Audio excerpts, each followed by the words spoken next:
my name is Kaz Tang, and I will be doing my video project on the interbreeding and eventual extinction of the Neanderthal species. So to start off, what is a Neanderthal? Neanderthals were hominids that lived between 400,000 to 40,000 years ago. They were capable of making advanced stone and flint tools that could be reused and even recycled. They were a monogamous species, only having a single partner.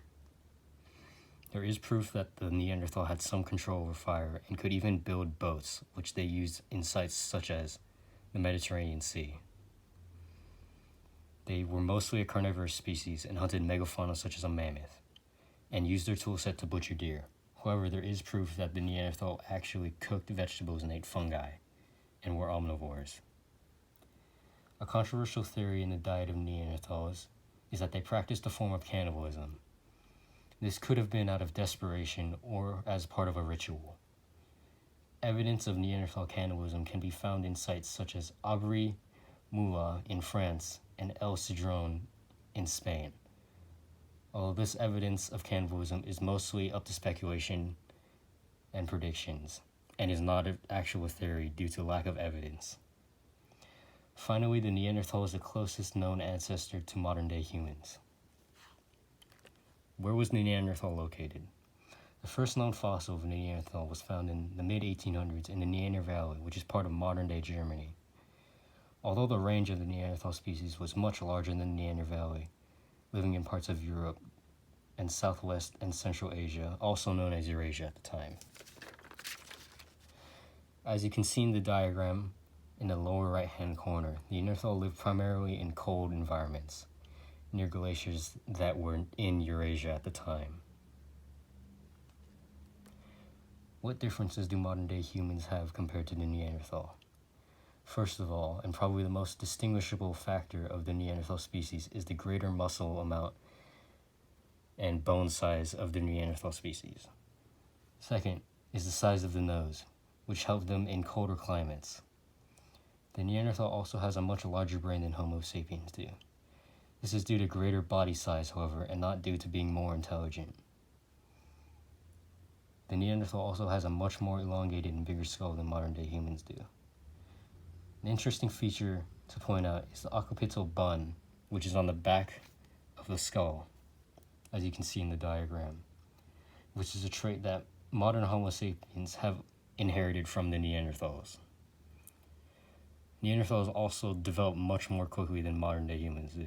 However, the Neanderthal and human lifespan was about 40 years of age and was not different.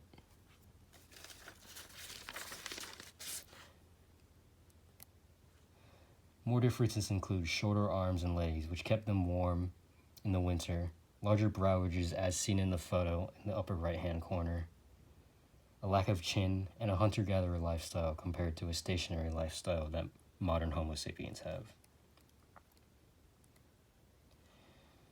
An important part of the interbreeding process is the types of sexual selection. These are intersexual, which is when members of the same species compete for reproductive rights, and intersexual, when members of the opposite sex choose a mate to reproduce with. Sexual selection is important to the interbreeding theory not only because it is the basis, but also because it shows how it would have happened. An important fact about the interbreeding theory is that the only way to produce a successful hybrid is if a male Neanderthal mates with a female Homo sapien. This would have likely occurred about 47,000 to 65,000 years ago. Here is why Neanderthals would have interbred with Homo sapiens.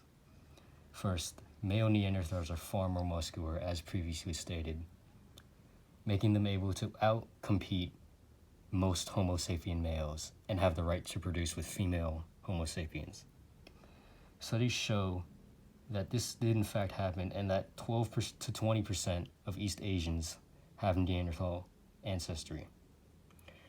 There is also no mitochondrial DNA found in humans from female Neanderthals, meaning that only mitochondrial DNA from male Neanderthal and Homo sapien female could have happened. Studies also show that interbreeding would have happened due to a bottleneck effect that occurred with modern-day humans. Finally, Neanderthals did show some complex behavior, similar to modern-day humans, albeit from the Middle Paleolithic era.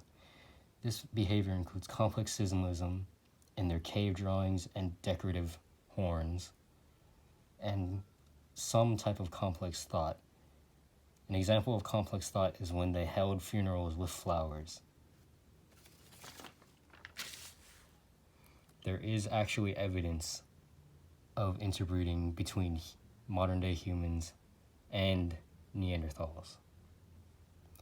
This can be found in sites such as Abrigo do Lugar Velho and Pestera cu Osse, which both have Neanderthal and Homo sapien traits. The site in Portugal, which is Abrigo do Lugar Velho, is probably the most profound site.